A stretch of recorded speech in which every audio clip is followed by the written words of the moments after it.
जय गुरुदेव। जय गुरुदेव। नाम प्रभु का पावन नाम। जय गुरुदेव। परम संत बाबा जय गुरुदेव जी महाराज सत्संग सुनाते हुए शाकाहारी सदाचारी बाल संघ पत्रिका के द्वारा बताए।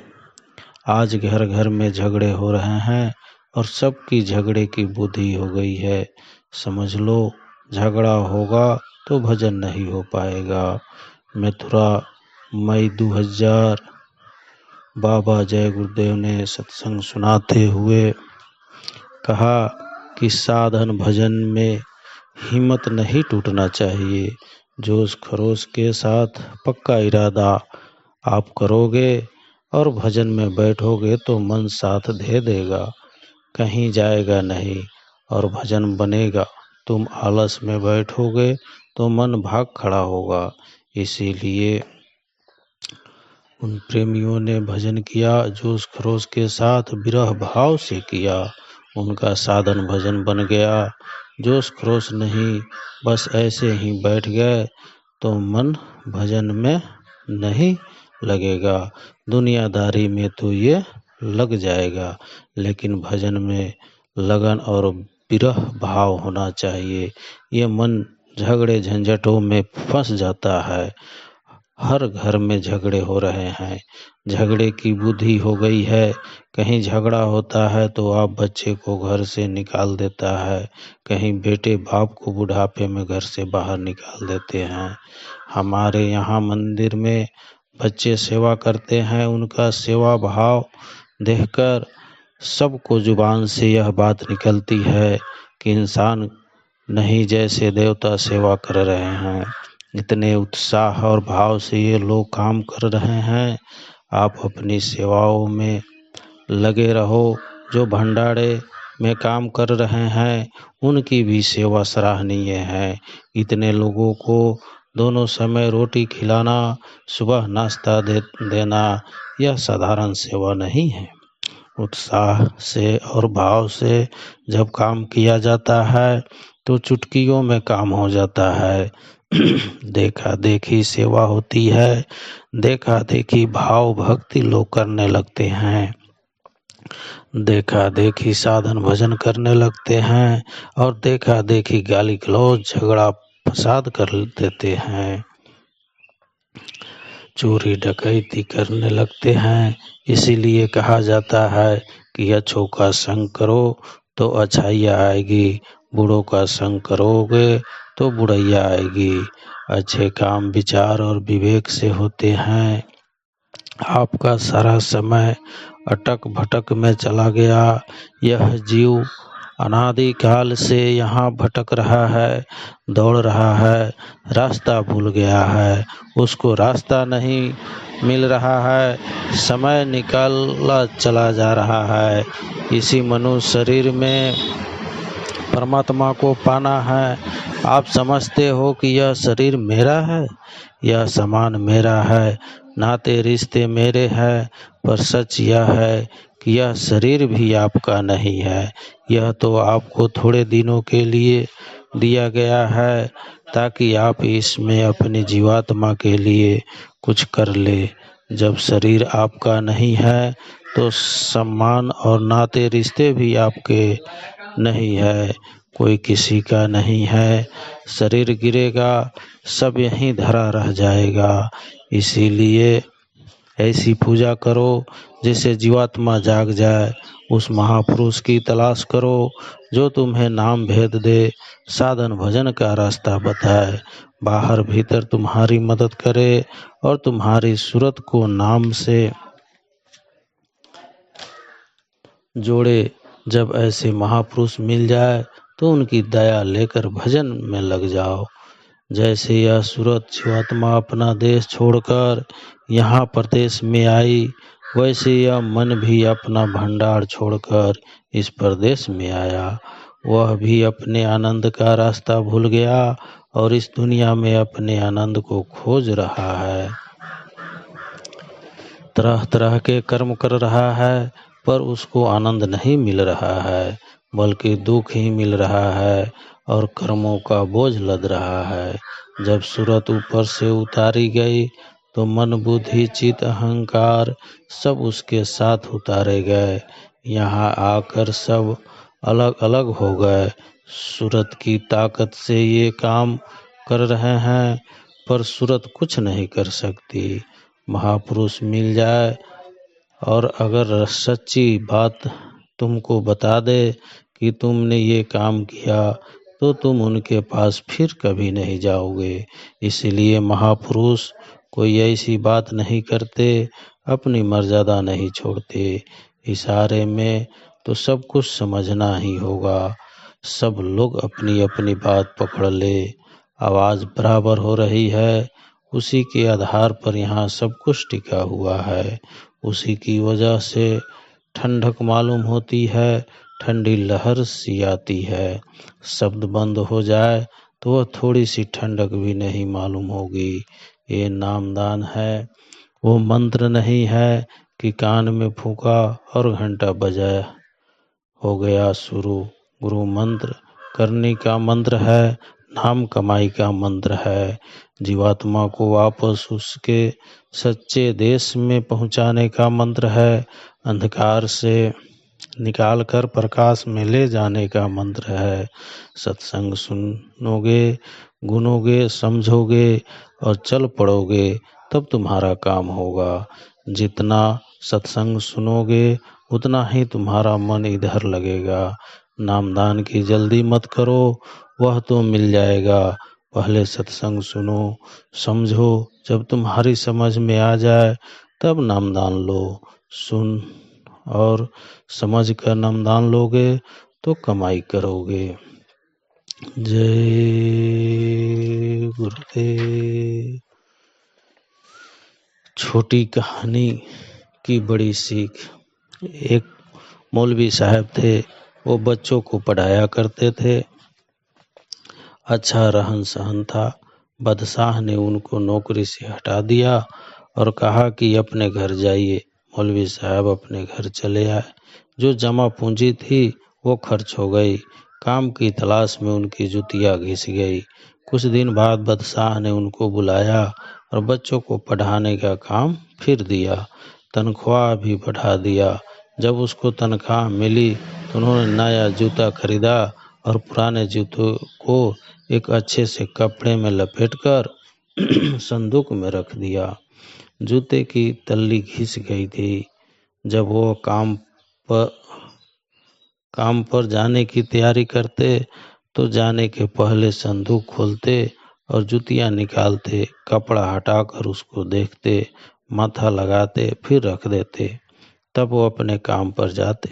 बादशाह ने अपने सिपाहियों से पूछा कि पता लगाओ कि ये थोड़ी देर से क्यों आते हैं। एक सिपाही दूसरे दिन मौलवी साहब के घर गया। मौलवी साहब को तो पता नहीं था, वो चुपचाप देखता रहा। उन्होंने संदूक खोला, कपड़े में लिपटी कोई चीज निकाली, उस पर से कपड़ा हटाया, दर्शन किया, माथा लगाया, फिर कपड़ा लपेटकर संदूक में रख दिया। उसने जाकर बादशाह को पूरी बात बताई। सिपाही के मन में आया कि जरूर कोई बेशकीमती चीज होगी, तभी तो मौलवी साहब रोज उसको देखते हैं, माथा लगाते हैं और फिर सुरक्षित रख देते हैं। मौका देखकर सिपाही संदूक उठा ले गया। मौलवी साहब ने देखा संदूक नहीं है तो रोने लगे कि मेरा सब कुछ चला गया। उधर सिपाही ने संदूक खोला और देखा तो फटे जूते थे। उसने ज्यों का त्यों जूते को संदूक में रख दिया और संदूक वापस मौलवी साहब के घर रखाया। मौलवी साहब ने अपना संदूक देखा तो बड़े खुश हुए और खोलकर देखा तो उसके जूते ज्यों के त्यों सही सलामत थे। सिपाही ने जाकर बादशाह से जूते की बात बताई और ये कहा कि इसीलिए उसको आने में थोड़ी देर हो जाती है। दूसरे दिन जब मौलवी साहब काम पर पहुँचे तो बादशाह ने उनको बुलवाया, पूछा कि आप रोज फटे जूते क्यों देखते हैं। वे बोले कि हुजूर, मैं उनको देखता हूँ तो अपने पुराने दिनों को याद करता हूँ कि वो भी क्या मेरी मुफलिसी के दिन थे। वो तो खुदा का करम हुआ और आपकी इनायत हुई कि मेरे दिन वापस लौट आए। इसी कहानी को सुनाते हुए स्वामी जी महाराज ने कहा कि हमारे गुरु महाराज छोटी छोटी कहानियों में बड़ी बड़ी शिक्षाएं दे दिए करते थे। मैं तो सीधे साधे सुना रहा हूँ, वो तो बहुत अच्छी तरह सुनाते थे। इंसान को कभी अपनी औकात नहीं भूलनी चाहिए। वो किन परिस्थितियों से गुजरा है यह बात नहीं भूलनी चाहिए। जब नहीं भूलेगा तो मालिक का शुक्रगुजार रहेगा। मौलवी ने तकलीफें उठाई लेकिन ईमानदारी नहीं छोड़ी। ईमानदारी बहुत बड़ी चीज होती है। जय गुरुदेव। गुरुवाणी। जो कोई तन मन और इंद्रियों से प्यार करते हैं और उनके भोग और रस की चाह रखते हैं और उनके नित्य बढ़ाते हैं और जो वह चाह पूरी हो तो खुश होते हैं और जो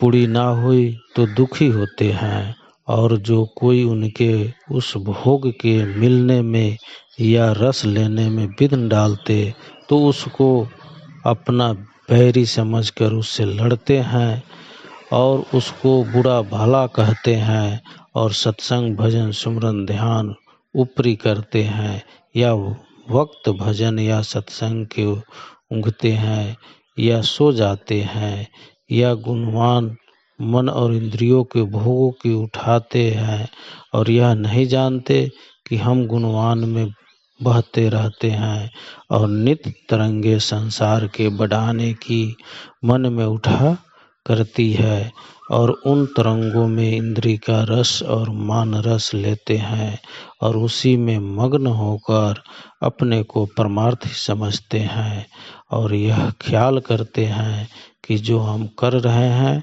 यही बहुत है और हमारा काम पूरा है। ऐसे जीव सत्संग में नीचे की सीढ़ी पर है। इस सबब से उनका मन सत्संग भजन और ध्यान में नहीं लगता है क्योंकि उनकी आदत इंद्री भोग और मान बढ़ाई की पड़ी है। जहाँ भोग मिले वो सेवा और प्रीत करने को तैयार हो जाएंगे। जब ये भोग ना मिले या कोई तान के वचन कहे और उनके दोष खोलकर कहे तो रूठ जाते हैं, सत्संग छोड़ने को तैयार हो जाते हैं और सेवा वगैरह सब छोड़ देते हैं और साथ ही सत्संगियों और गुरु में बुराई देखने लगते हैं। सत्संग में बैठकर ऐसे लोगों की निरख परख करते रहना चाहिए।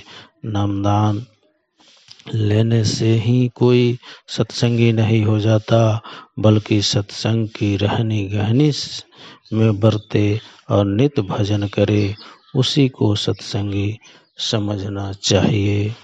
जय गुरुदेव। क्या आपको पता है कि इंसान में गिरने के पहले उसमें अहम होता है और गिरकर उठने के बाद उसमें नम्रता होती है।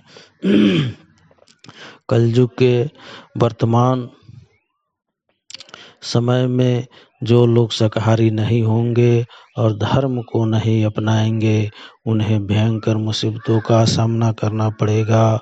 उत्तर प्रदेश में पैदा हुई विभूतियों ने विश्व को प्रकाश दिखाया, ज्ञान दिखाया, नया मोड़ दिया।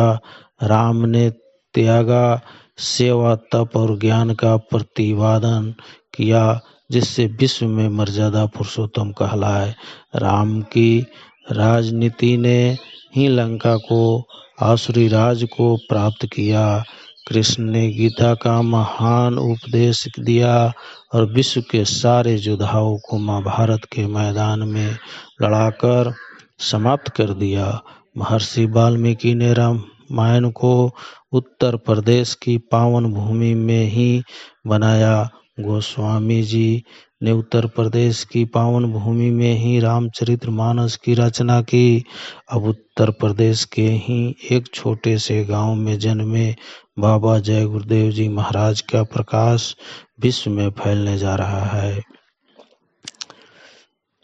भविष्य का वक्ता प्रोफेसर हरारा के स्वप्न का सत्य योगी, अमेरिकी भविष्य वक्ता एंडरसन का मानव इतिहास का अकेला व्यक्ति, जीन डिक्सन, कीरो, नॉस्ट्रेडमस आदि भविष्यवक्ताओं का नायक और मोहम्मद साहब का सफेदपोश फकीर धर्म के इतिहास में, कर्म के इतिहास में, सुधार के इतिहास में एक नए इतिहास का सृजन कर रहा है।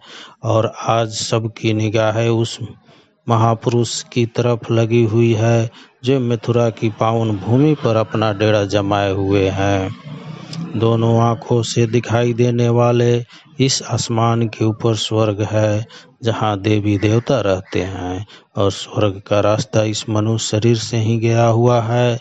जीवात्मा की आँख यानी दिव्य नेत्र खुलने पर ही स्वर्ग दिखाई देता है।